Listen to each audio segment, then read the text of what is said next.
Hello, everybody. Welcome. Welcome one more time, and especially to this last session of Maya Gods and Deities course. All this journey that we have studied, understanding the ancient beliefs of the Maya society. My name is Alfredo Olivares. You already know me if you have attended our tours, or in this case, this course and the previous course about the astronomy and mathematics. I'm a licensed tour guide here in Mexico. Welcome to all of you. Let me know where you connected from today. Let me know if you have attended the previous sessions. If not, remember that you can check them in on the webpage of World Virtual Tours in the Academy section. Hello to friends Ashrit, hello to Bianca, to Susan in Ontario, and also to Mark. Hello to friends also in Manchester, in DC, and Joe is looking forward for another great session. I've learned so much. I'm glad. Remember all of this. It's just an overview of all the Maya beliefs, and we can speak about this years and years. But it's a really rich cultural heritage the Maya gave us. Except for the final part, Maya Gods and Deities, would love soon if there's an academic course on Incas. Yeah, let's ask our friend Jimmy if he will be doing an Incas course. Thank you, Mark. Across the ponds, all over the world, of course. I had to miss lesson 3. Is it available anywhere? Yes, Susan, you can check it on a World Virtual Tours webpage, and there you can click in the Academy section, click on my courses, Fredo Olivares, and then I'll be all the courses will be available for you to review. Okay, hello to friends also in UK, Scottish Highlands. My first session, Steve. Okay, Steve, this will be maybe new things for you. You can check the previous 3 sessions in the previous. Okay, I adored your cattle. Cattle. You mean the thing in northern? Yeah, Scottish Highlands, right? Hello to our friends in Maryland, so Austin, and yeah, let's start with this session. Do we get a certificate for completing the course? Not in this case, Bianca, but you will receive a quiz at the end via email. And so you can check your knowledge of this course. You can repeat this course as much as you want. And remember, this is just an introductory course. So you can also join to more specialized courses later. Yeah, I will continue with other tours next month, the regular tours. To North Carolina and to cattle cows. I know. So I guess must be good cattle there. So let's let me just remind you that hello to Marilyn. To remind you that this project Orbital Tours is possible thanks to your donations, to the support of our community. So if you like this course, if you have enjoyed this and the previous sessions, you can donate in the first link for me to keep doing this work for you. Okay. Yeah, will be new academic courses later. Maybe next year I also give some of this. So let's begin. Okay, all the attendants here. I will close the chat for you to be more comfortable during this session. During this last session of the Maya Gods and Deities, and I will open it at the end for questions and answers. Okay, this will be a 45-minute session with the moments at the end for questions and answers. Okay, let's recap what we have studied so far in the previous sessions, all the course contents. We spoke about the origin of the Maya religion, how the Maya civilization flourished on the ruins of other great cultures such as the Olmec, so they inherited a lot of the knowledge they have.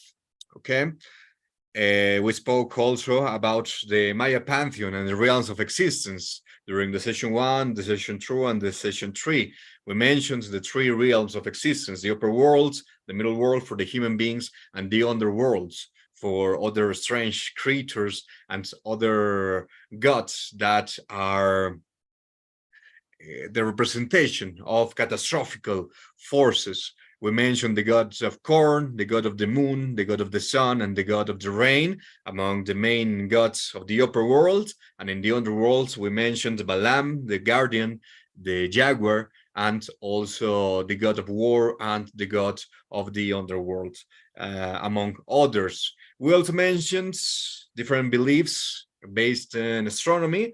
I will explain a bit more of this this class. And today we're going to speak about the rituals and about what is the syncretism and how the ancient Maya beliefs, more than 3,000 years old, still survive somehow nowadays. So let's start with this first session.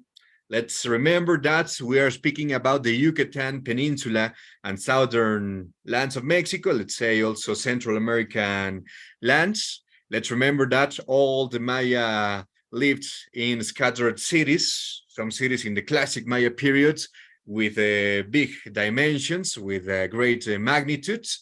But after the classic period, after the year 1000, most of these big cities were abandoned, and the Maya just lived in small scattered towns in this region. Okay, it's a tropical climates with flat lands at the north and all the peninsula and mountain ranges at the south. Remember that in order to understand the world, they developed two different systems. One system of science with the observation of the stars, the observations of the forces of the nature, and also the religion, worshiping all these forces. They could acquire the favor of these energies of the universe. That's a big idea, no? The main idea, but of course it has many details in it too. Always, there's no material thing for the Maya that has no also a spiritual meaning. There's also materiality across spirituality, rituals and worshiping across the science and the study. So they developed, different systems of architecture, physics, mathematics, but for them, all of this was according to the forces of the universe, the energy of the universe, and it was also a way to worship and adore these energies, to develop the knowledge of them, and use this for the different rituals and the different religious practices that we are going to speak about today, of course. We spoke about the Maya timeline, the three main Maya periods. Of course, there are other soft periods in it, but let's remember that in the pre-classic period, they inherited of the knowledge of the Olmec civilization. During the classic period, they developed and they built big cities, and they developed the language or the religion. They made wars during the 200 AD to the 900 AD.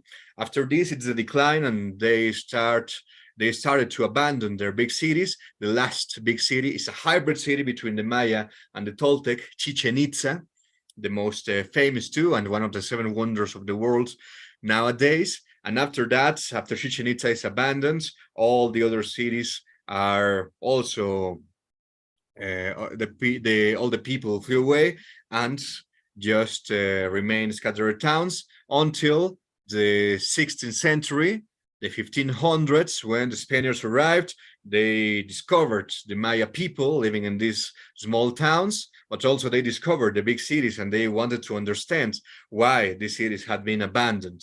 And also they, in some cases, they live along with the Maya. The Spanish and the Maya live along. In some cases, the Spanish, of course, tried to conquest all this territory of the peninsula after the conquest of Tenochtitlan, Mexico City, and then they started with the peninsula. But they also find a way to live together with the Mayas, because also the Mayans resisted many centuries all this conquest, and at the end it is like a very complex situation there in the peninsula about the conquest. Remember that, speaking about the realms of existence, this is the universe for the Maya, okay? It's a flat land with 4 different directions, an upper world with 13 levels, an underworld with 9 levels. All the main gods live here in the celestial vault in the upper world. Many of the stars are representations and the closer representations of these gods. And the underworld with the caves. In the case of Yucatan, all the cenotes is the house for other deities, but in this case, that represent the dark forces and the place that we go after we die. This is the universe for the Maya, and all this is sustained and connected with a pillar that is the sacred tree that is called Seva, the Seva tree. Okay, the upper worlds, many gods that we mentioned, some of them. Let's remember that the Maya had more than 250 different gods representing different forces, different energies of the nature. And also, we only mentioned 5 in the second session and other 5 of the underworld in the second session. We cannot cover all of this, but we mentioned many of them. Okay, this is Xibalba, the underworld, the roots of the Ceiba, that is actually the caves. The caves also was a sacred place, and for the upper world, the mountains and the trees were also sacred for the ancient Maya. And the earth is represented as the middle world, is represented as a dragon or a turtle.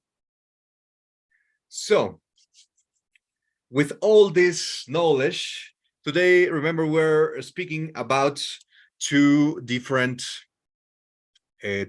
systems of beliefs, right? Or 2 different systems to understand the universe. We spoke first about the calendar, about the astronomy, right? So let's have just a quick view of how the sacred calendar worked. Okay, the sacred calendar, it's a wheel of 20 days with another wheel of 13 days. So the day you born, or today, any day, for example, it is a combination of one day of the 13, of course, in sequence, in combination with another day of the 20 wheel day. This multiplication of 20 times 13, it gives us 260. The sacred calendar is a 260-day calendar, okay? Different to the 360-day calendar that they also had, okay? The Maya had different calendars. Today we're speaking about the sacred calendar that is called Tzolkin, okay? This is just a big overview of the Maya sacred calendar, the Tzolkin, but you can check the previous course I did about the astronomy of the Mesoamerican civilization, all the mathematics of the Mesoamerican, and you can understand better all this system, okay? But why the number 13 and why the number 20? It is still a mystery, okay? For them, the relation between the number 13 and the number 20, it had, let's say, a mystical connection. It's like a proportion. It's close to the sacred proportion that also in the Occidental world, the Greeks and all of them also discovered. So for them, this is like the proportion of the universe. And measuring this, you can measure also the different energies around. These are the 20 different kin, the different 20 days of the Solkin. And the day you were born, it was the symbol, like your patron, the patron of your day, and the energy that you will have during your life. And also they could make predictions and all of that with the kin or the Solkin, the 20 kin or the Solkin calendar. Okay, this is actually not, this is the one. Okay, so all these different symbols, it's this one, sorry. all these different symbols had different meanings according to the day you were born. It's similar to the zodiac, okay? So they also measure these different energies of the people with the zodiac, okay? Let me give you an example, please. Let me give you an example of this. Also, let's remember the previous course, the one that have attended, the others can check it in the World Virtual Tours webpage. We mentioned the system for the born day for the different ancient civilizations. Give me a second. I need to stop sharing for a minute for having the right thing for you. What I did is to access to a web page, and there I can measure, I can know what's my birth date in the Maya calendar, okay? This is the Maya calendar expression for the birth date. It's very complex. The ones that have attended the previous course may know. You can check also that course, okay? This is my Maya birthday, and it means that 12 Actun, it means that since the year 3113 before Christ, that's the initial year for the Mayans of the universe, have passed 12 periods of 144,000 days. That's 12 Actun. From the year around the year 3000 before Christ to the day of my birth, this is the amount of days that have passed. Also have passed 18 periods of 7,200 days, 14 periods of 360 days, 14 periods of 20 days, and 19 days to reach the March 1st of 1998. All these different symbols are the ones that are represents my birth date, okay? But also, when we measure what day I was born, they also measure other two things, other two symbols, not in the regular calendar or in the regular calendar wheels, but in the sacred calendar, the Solkin that I mentioned. I was born in the Solkin in the date for Kawak. In this wheel, 4 Kawak, energy 4 of the 13, and Kawak, one of the 20 symbols. Okay, so Kawak, it means the storm. Okay, so when I was born, I had the energy of the storm, and it will give information about my personality and my destiny in my life. Okay, I am not an expert about the Maya zodiac. If you are curious about it, you can contact mainly a priest. Okay, there's still a Maya priest that can tell you what to born in the 4 Kawak, in my case, can mean. Okay, and also I have another symbol, my Lord of the Night. This is G2, is this one over here. Okay, this is my Lord of the Night in the Maya beliefs. The Lord of the Nights for the Maya were known as Bolon Tiku. These 9 Bolon Tiku are different energies of the underworld that we cannot express with a name. That's why we only used different numbers, okay? In the actual system, also in archaeology, they call them G1, G2, G3, okay? In my case, you see the symbol, the second, is the same of my birth dates. Lord of the Night, G2, okay? These ancient beliefs, this ancient zodiac can be only interpreted by maybe a book. We can get a book, or most likely, or most precisely, a priest, a Maya priest, okay? Let me just check some settings about the sharing of the tour bots. I think it's working. Okay, so no worries. Let's continue with the tour. Okay, so this was just a quick view of the tour in order to, give me a second, please. In order to understand that they had also a zodiac system, and it's part of the ancient Maya beliefs. So let's continue now speaking about the rituals of the Maya. Now we are good, okay? So, speaking about the Maya rituals, many of these were represented in the stele. The stele found in different cities, many different codex, many different also um,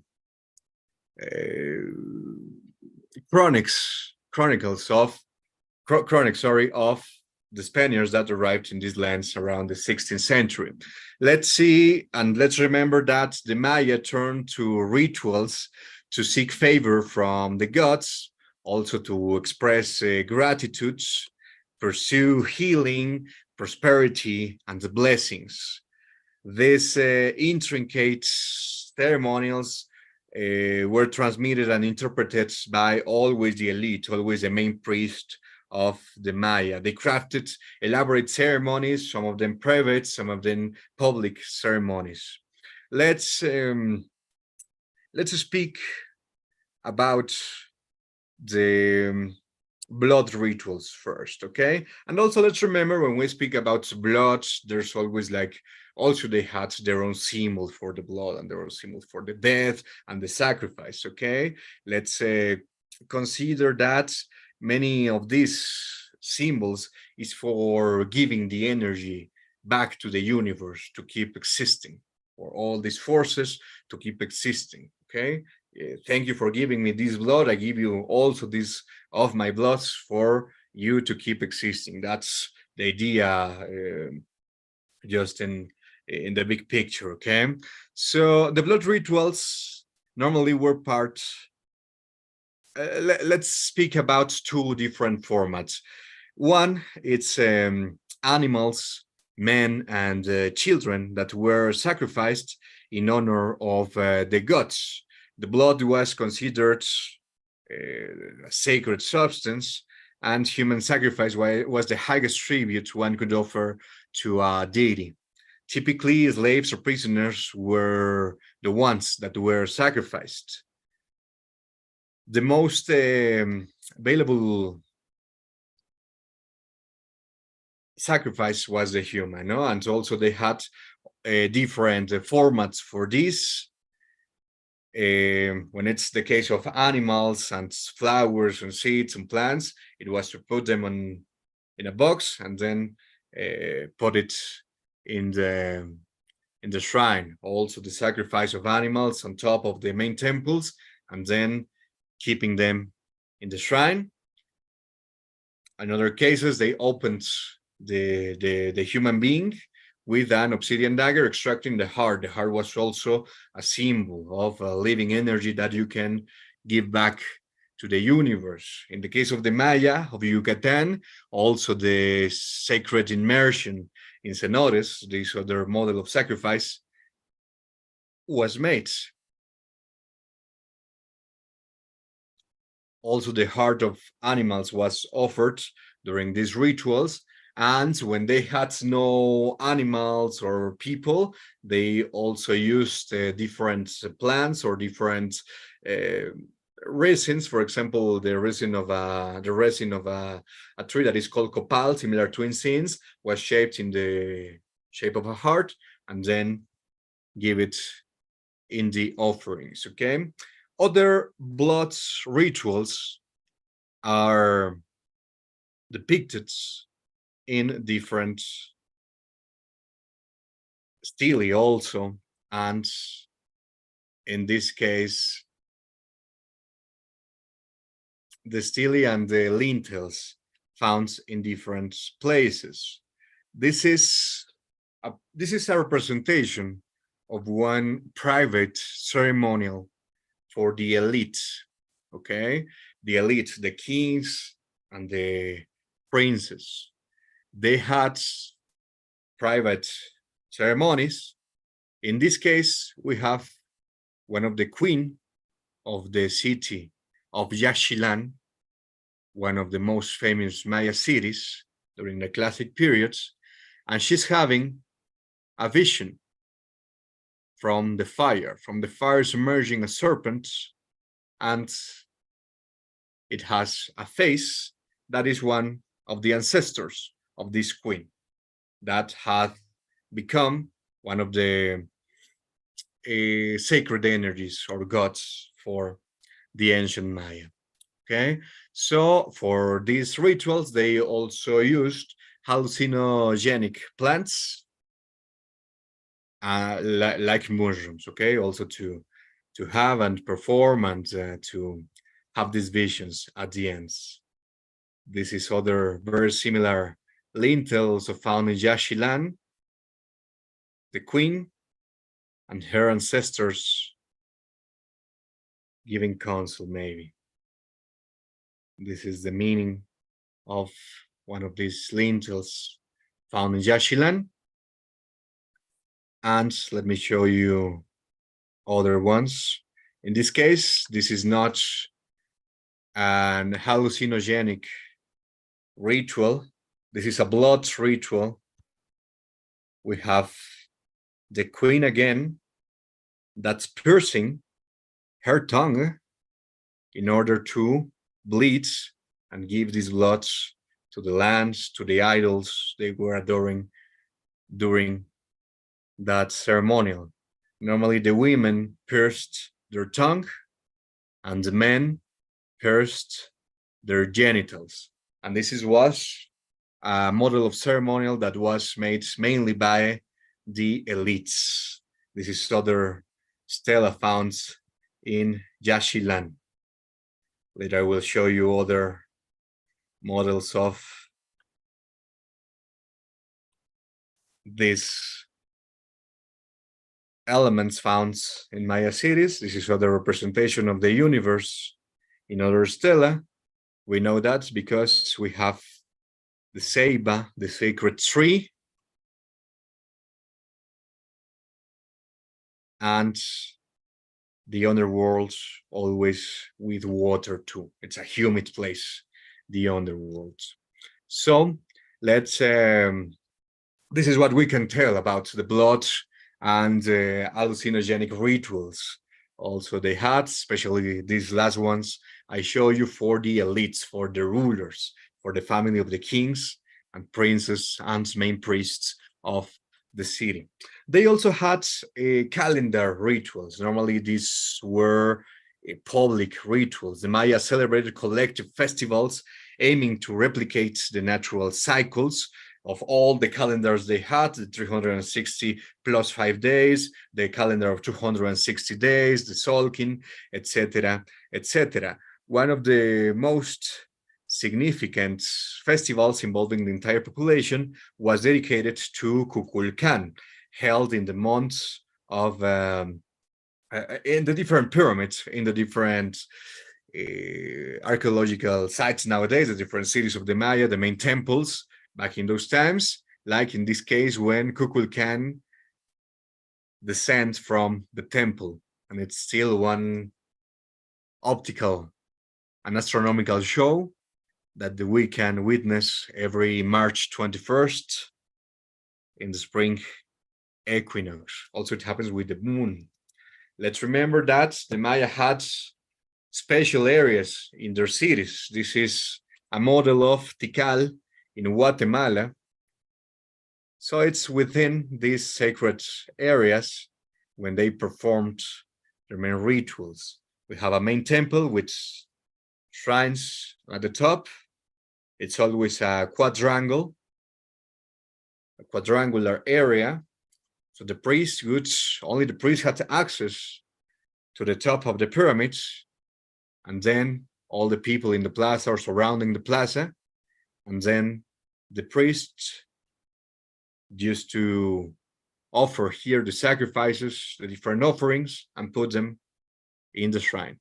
That was mainly the idea for the rituals for the ancient Maya. And let's remember that The cities were also aligned with different planets, different stars, clusters, etc., especially for having effects during the equinoxes or during the zeniths or during the solstices. Also, they performed fertility rituals. The fertility was revered as sacred as it ensured the sustenance of the people. In these rituals, women prepared themselves for a fertile life, and the different ancient books of the Maya describes a ceremony where young women and virgins danced naked under the moonlight. In this case, also reference to Ixchel, the goddess of the moon. Also, in these festivals, they carried offerings for the gods, including flowers and feathers. And in many festivals and calendar rituals, they also had music. Okay, we also show different flutes, percussion instruments, and water instruments they use for having music during these rituals or sounds. Let's speak about also the ritual sports of the Maya. The Maya had the Poctapoc. In other of the sources we have mentioned in this course, the Popol Vuh, one of the sacred books of the Maya that was written after the conquest. Um, the Popol Vuh says that the distant times of the universe are described in the Poctapoc. It was during the creation era when two twins, not different, but two twins, went to the underworld and they defeated the kings of the underworlds, and this allowed the creation of the human beings. This story is represented with the Poctapoc, the ritual sport of the Maya, that represents the gods, or in this case, the stars and planets, with these balls. Okay, these balls are representations of the moon, the sun, and the different planets and stars around. And this sport that consists on hitting the ball with hips, tights, arms, well, forearms. It is the objective, the aim of this game is to make the ball cross one of the hoop. Okay, and with that, it is also a symbol of the triumph, the victory of the astros, the gods, over the underworld. Okay, in other versions, the two teams of this game they represented different energies, the light and the dark energies. This is called Poctapoc in the current Maya language. Also, let's consider that this game was very hard because they had to hit this ball, but this ball was made of rubber from the trees, and it was 2 or 3 kg in weight. That was the weight of the ball. So they, at the end, had broken bones and they were bleeding after each match.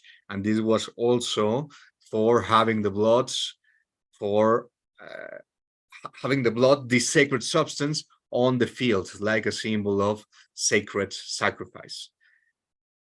And in many cases, the losers were sacrificed, and in other cases, according to other versions, the winners were sacrificed as an honor for the gods. This is part of the ritual sports. These are different carvings, also found, in this case, in the city of Palenque, in the Mexican state of Chiapas. In many of the carvings, we see the same idea of the universe, right? The ceiba, that is this pillar, the 4 directions of the universe, represented also with snakes around. The upper worlds, represented with the guardian of the upper worlds, the quetzal bird, the beautiful green feathered bird, and the underworlds, that is in this case represented with a centipede, but can be other animals such as the jaguar or the bat. Let me check something's happening with my presentation, of course. Also, they had funerary rituals. In these funerals, they also put their main rulers with different sacred garments, like the mask, and they close their eyes and their hands in a way that they can go safely to the underworld. In this case, this is the tomb of the Red Queen, the wife of the king Pakal from Palenque. Let me check again this material I have for you. I think it's lost, but anyways, the tomb of Pakal is very similar to the tomb of the Red Queen.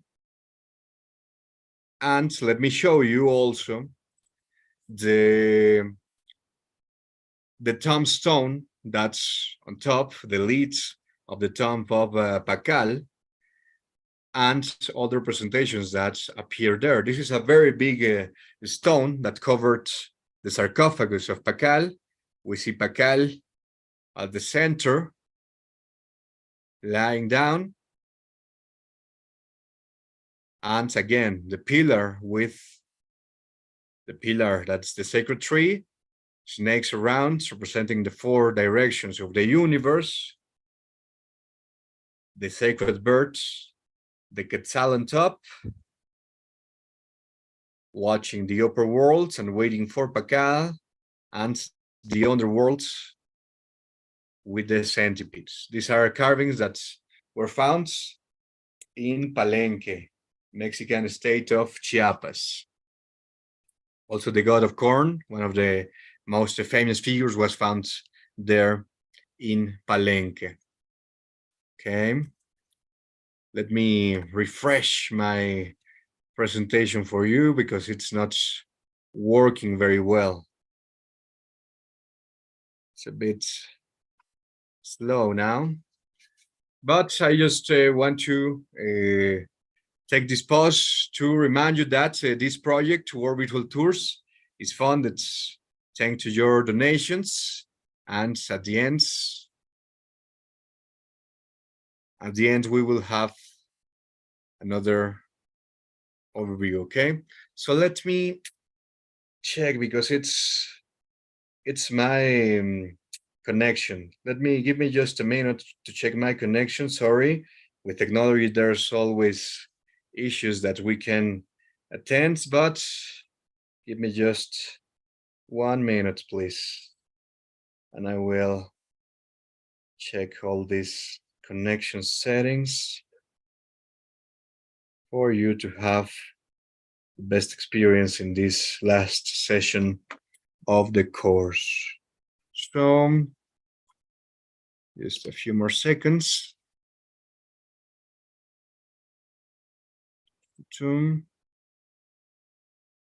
That happens with technology, but I'm about to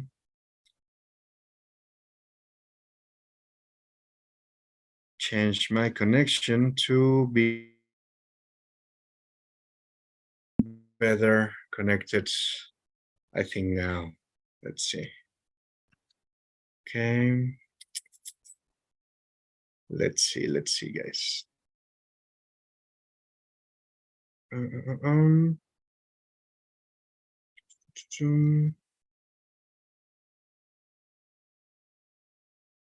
Okay, I think we are ready now. Okay, yeah. Let's continue then with the class, with the session. Sorry about that pause. So, this is what I want to show you. It's again, okay. Yeah, this is part of the other part of the public ceremonies they had. I was showing you Pakal, the tomb of Pakal and the tombstone. And let's speak about also the different Public ceremonies, I mentioned that they were on top of the temples, and normally public and massive ceremonies within the different cities of the Maya, such as Palenque in this case. This is the ancient, how Palenque looked like in this modern model. And all of the cities had all these this same quadrangular plaza, the same square for all the people attend the public events and to look the priests, the main priests of the city, climbing the temples. Okay, so let me, if you allow me, I want to read you. This will be written one description of the first Spaniards, one of the first Spanish explorer, and actually he was a friar that arrived to the Maya region, and they explain how this it's a description of Fray Diego de Landa about the Maya rituals that he could see back in those days, okay, in smaller towns than Palenque, but also these ceremonials. And Fray Diego de Landa says they gathered animals and creatures from the fields that could be found on the lands. They assembled in the temple courtyard where the chaks and the priests sat in the corners, as they usually did when driving away demons. Each person had water jars brought to them. In the middle, they placed a large bundle of dry, tied up sticks, and after burning their incense in the brazier, they set the sticks on fire. While they burned, they generously took the hearts of birds and animals, burning them in the fire. If there were no large animals like tigers, lions, or lizards, they made hearts with their incense. If there were animals and they killed them, they brought their hearts for the fire. After all the hearts were burned, they put out the fire with the water jars from the chaks. Chaks are the idols, small vases. Other part of the description, the last part, when they came to celebrate the festival, the people, priests, and officials gathered in the temple courtyard, where they had made a mound of stones with its stairs, all very clean and adorned with freshness. The priest burned incense prepared by the incense maker in the brazier, supposedly driving away the demon. After doing this with their accustomed devotion, they smeared the first step of the stone mound with mud from the well and the other steps with blue varnish. They burned many incenses and invoked the Chaks and Isanna with prayers and devotions, offering their presents.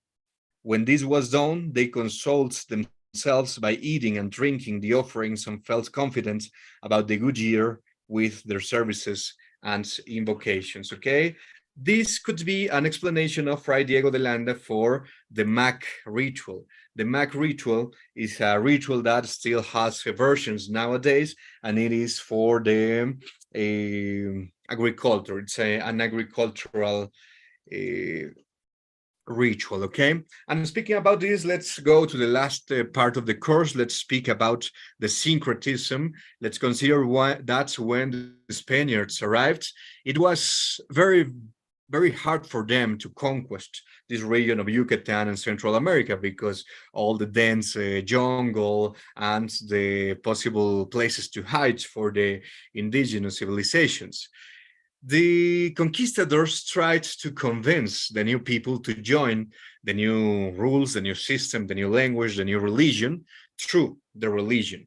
Okay, so they wanted to attract the Maya people that were hiding, not with violence, but trying, or in many cases, not with violence, but they tried to convince them, and they want also to know their ancient beliefs in order to mix these beliefs with the Catholicism, and so they could make something together and prosper in a new society. In this case, a mixed race society, a mestizo society, and the two could live more or less in peace, right? That's why the Maya told again the friars, the religious authorities that came from Spain, all the knowledge they had about these ancient rituals, about the ancient beliefs, and the friars, the religious people from New Spain, Nueva España, the name of Mexico during the colonial times, they mixed some of these beliefs with the Catholicism, the one that could be allowed with Catholicism, but they allowed the Maya to keep doing these different rituals. So during the centuries, from the 16th century to nowadays, this is still one it has evolved and mixed with the Catholicism, and now we have syncretic, the synthesis of the two beliefs, the ancient Maya beliefs in the different rituals, even in some archaeological sites in the southern part of Mexico, the Yucatan Peninsula, Guatemala, Honduras, the Maya communities, and many people that can be invited can go to these rituals.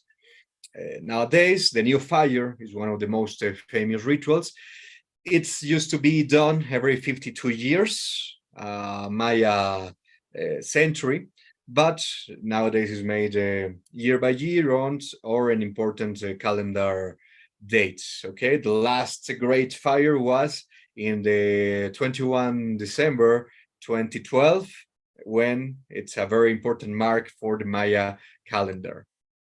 Also, different weddings, you can go with a Maya priest and they will do a Maya wedding, again with this idea of syncretism. No, the new ideas, also new age ideas around the Maya religion are have come. In this case, public ceremonials. Also, the Maya and their families, they had private ceremonials, not with blood or in this case can be also a animal sacrifice, but in this case animals that you will eat later. For many tourist attractions and places, this is also a thing, at least to see the performance in these new interpretations, more artistic, let's say. And this is another beautiful example of syncretism that is still practiced also there in the Yucatan Peninsula. This is Day of the Dead, Dia de Muertos, that is celebrated all over Mexico, and it will start in only 1 week.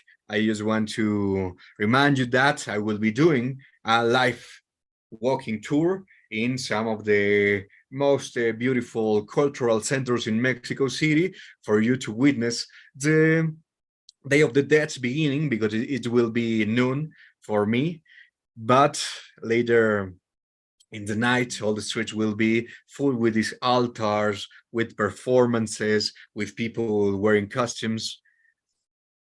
And the same happened there in Yucatan. In Yucatan and all the Maya region, you see the mix. You will see later a cross, but also with Maya, ancient Maya idols, in this case, these figures, these checks. Always the altar is about offering fruit, again, offering flowers to, in this case, the people that will visit us from the underworlds, from Xibalba, in the Maya beliefs. All the people that have passed away, all our friends and family will come in this day and will enjoy with us these different products. But this is a tradition that has its roots in the ancient civilizations of Mexico, but mixed with the Catholic calendar. So with this last shot of the Day of the Dead, Dia de Muertos, that begin on November 1st and also happens in November 2nd, we can finish this course. I hope you have enjoyed this course. I hope you have learned a lot of the Maya. Remember, it's just an introduction, okay? It was a pleasure for me. I will open the chat now for reading your comments, your questions, if you have some. And thank you. Thank you so much for your attendance. Chat is open now. Chat is open now for all of you to read your comments, to read your questions, okay? And reminding you one more time that you have here the links. The first one for donate, for giving a tip if you want, if you have enjoyed this course, and also The second one, it is for checking in this case, yeah, the next tours, the coming tours I'll be doing in this platform next week about Day of the Dead, totally live from different neighborhoods in Mexico City. Thank you, Teresa, for your comments. Thank you, Bianca. Love the last part, also ending with Day of the Dead, perfect lead up to the next one. Yeah, we are practically the atmosphere here in Mexico. It is totally about Dia de Muertos these days. Okay.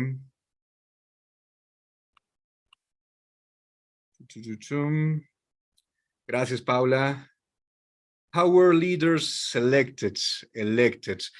There was always, at least during the classic Maya period, the leaders, the rulers, the kings were families, were royal families and dynasties. And in the case of the priests, with a council of priests, allowing the new and educating the boy since they were born, the boys since they were born to become priests later in their life. Which community in Mexico is the most Mayan? It's a good question because we have different Maya communities. Let's say the most pure, it is the Lacandones in the Mexican state of Chiapas, in the Blue Mountain Biosphere Reserve, close to the border to Guatemala. They still preserve them in the most pure way, the ancient beliefs of the Maya. All the rest area, all the Yucatan Peninsula, you will find different communities with more or less Maya influence about the language, about the culture, about the even the beliefs. Okay. Do you have a link to your Day of the Dead tour? Not now, but you can check in the World Ritual Tours webpage, please. Or let me check, and at the end I will give you the link.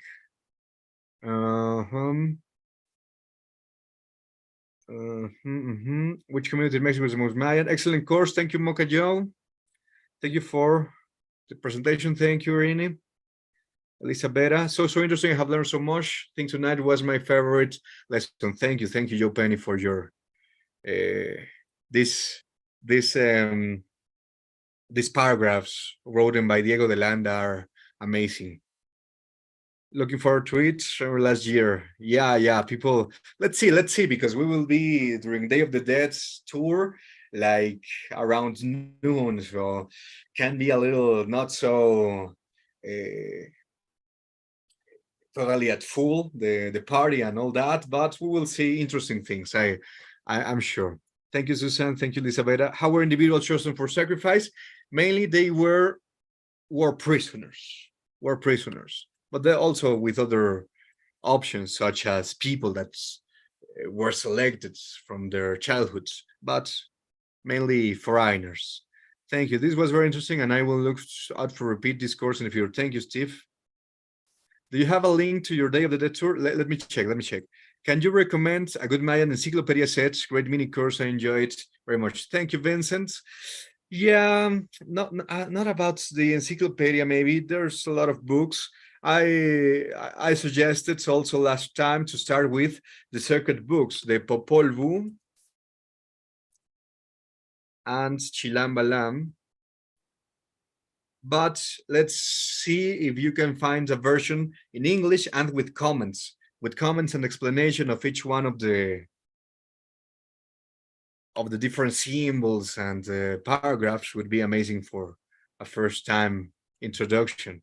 A lot is coming together, and I understand the old religion much better. Thank you, Marilyn. Thank you, Irene. Gracias por tus comentarios. From archaeological evidence, what would have been the population of each town or city surrounding the temples? It varies. I remember about Uxmal, for example. Uxmal is one Puc region, classic Maya periods community or city, and it had about 30,000 people living around the main urban centers. But of course, the population was different each time, or for each city. Also, I remember Calakmul, Tikal, and one in the middle, Mirador, were other cities with big population. I've been to them in 2 weeks, hoping to make a trip to Chichen Itza. Of course, Susan, I think it will be amazing if you can. And Chichen Itza tour is so beautiful. Yeah, wonderful. Thank you, Adri. Look like a person standing. Sorry, I lost the person standing on the right of the tomb. Show the tree, etc. Who was that? It was the ancestors of the kings. Okay, the ancestors of the kings were standing. For example, the grandfather giving or delivering the power symbol to the new generations. You're referring to this one, right? This one is like giving the symbol of power to the younger person that will take the dynasty in the city, in this case in Palenque. Okay, this is the original carving, and this is how it looks in detail. So this is the thing with what you mentioned. Last year was remember the later times, so sooner. Yeah. It will be sooner again, but let's see. Did people volunteer to be sacrificed? Was it a great honor for some warriors and also for the ones that lose or won in the ball game, in the poke the puck.